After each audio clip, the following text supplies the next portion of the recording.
favorite Minnesota memory. It's probably the time that I ate copious amounts of food and cheese and felt extremely wonderful inside. The perfect mixtape has to have like a narrative that runs from start to finish, and it's got to flow. Like you can't just have like random ass songs that pop into one another without like any kind of context, you know? It's got to ease you in and lift you up to a climax and maybe drop you back down. I made one about a month ago called Moon Drifters, and it begins with this track called Ask for Love by Joey Pecoraro. Super like nice, chill wave hip hop mixed with old classic film quotes from like black and white movies. Really cool. And then it kind of like lifts up into like a libertine song that I love called You're My Waterloo, and then dips back down and ends with Audrey Hepburn's Moon River. Nailed it, he said about his own mixtape. Shit tons of underwear. Because I get so sweaty on stage, you know? I'm like sweating my little tits off up there. And I come off and my shit's like drenched as if I've gone in a swimming pool. So, yeah. The first record I ever paid money for was the American Idiot single by Green Day. Because before that, my parents had a pretty nice wealth of music, so I didn't really have to spend money on it. But I remember when that track came out, and I was like, oh, this is cool. I need to have this. Just a shit ton of like fluffy mammals. I love animals so much. There'd be little baby ducks in there, some goats, several rabbits, maybe like a blanket so I could just sort of huddle them all underneath it. Is that weird? I would love to see a guitar band do what a hip-hop artist like Kendrick Lamar did to push the genre of guitar music. You know, like that's such an incredible soundscape, amazing direction that he took the lyrical content in. On some of his records, you hear like very theatrical elements that follow a narrative that his songs tell in between the tracks. And I mean, it's just every aspect is you're like, wow, this is incredible. And I've never heard anything like this before in this genre. So I'd love to see a guitar band do that. I hope it's me. But I mean, you know, I got some work to do. I'll tell you when I think I'm there. I'll call you up like, I did it! I'm the Kendrick Lamar of rock!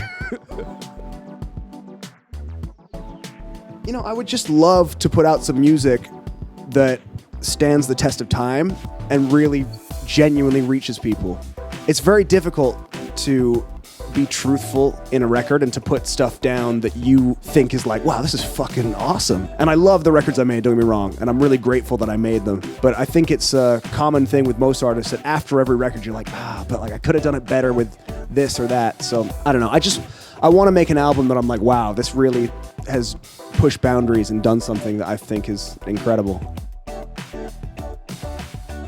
I have Ed Sheeran's number in my phone. I've got Lindsay Lohan's number in my phone. That's a weird mix. I've got a really, really lovely English artist called Pixie Lott, but I don't think she's big over here. But she's like the nicest person in the world, and I've got Agam's mom in my phone. Agam is the guitar player in my band. I don't really have his mom's phone number. The best video game of all time. Oh, that's a hard question. I feel like just in terms of originality and how well it stood the test of time, Ocarina of Time, like Zelda, slamming game. I love Breath of the Wild a lot. I would play that more now, but I feel like that's just because I've played Ocarina so many times, and you got to give it credit for being like one of the first incredible open world RPGs. The album's all about like searching for memories and feelings that might not exist anymore.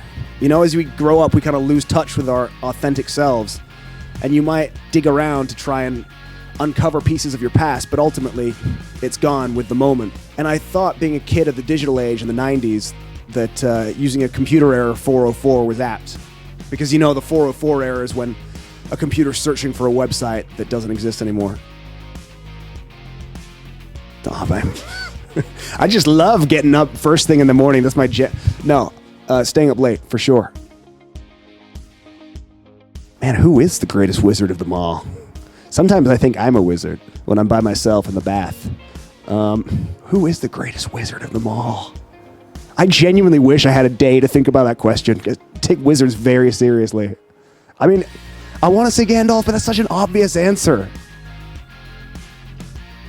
I once received like a little box that made like fart noises when you put coins inside it, which I was very grateful for, by the way. Like, it's super nice that someone went out of their way to buy me I'm like, what am I gonna do with this? I could live in it, because I could just go back to like 1989 and just invent grunge and just watch the sorry look on Kurt Cobain's face. I'm like, yeah, I don't know, it just came to me. I don't know, man. I love the 60s and the 70s, but what I love about life is that you never know what's coming, so I'd probably just stay here.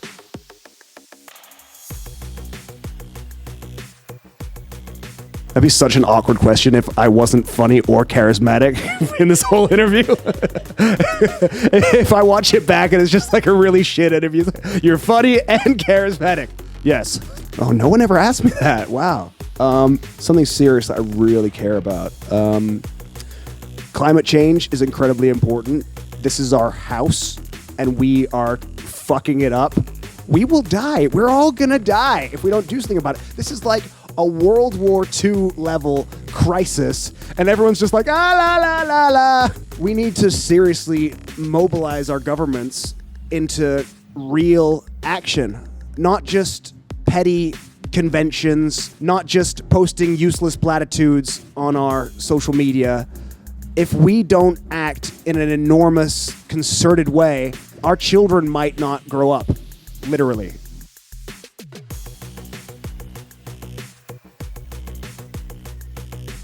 Oh man, I would love to bring like a series of filing cabinets on stage.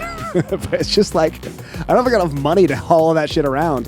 What I do is I sample the like filing cabinets and all the random ass instruments that are just too ridiculous. Because, you know, there's like drumsticks on a drywall and stuff like that. Just stuff you could never bring out. So I'll take the samples and I'll put them onto a sample pad, and then we'll play them live. I love touring with a band because I've written my records as band records. So I feel like I can run around, I can like get into the crowd, I can really like sweat on people, and I mean it's fun to do acoustic, but only when it's a special, deliberate like, oh, look at me, I'm an acoustic artist now.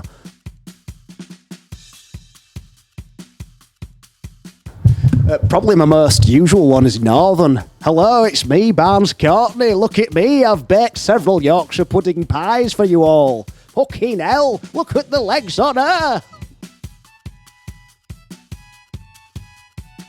I would love to do like comedic improv kind of acting. It just looks like so much fun. You ever watch the Anchorman credits and like see all the random shit that they like? Uncle Jonathan's corn on the cob pipe. It's so funny. The first record was very much inspired by depression and struggle. You know, I hadn't had a decent job for 3 years. I'd been selling cigarettes in nightclubs, and you know, everybody was waiting for me to give up music and grow up. So it was very much inspired by the struggle to make something of myself. This record was much more about childhood and nostalgia and like the trials and tribulations of growing up, losing yourself. So I was worried, to be honest, when I wrote this record. If I'm not super depressed, do I have anything meaningful to say that will reach people? But I really hope they'll connect to this record that's come from a happy place, just the same as they did the first one.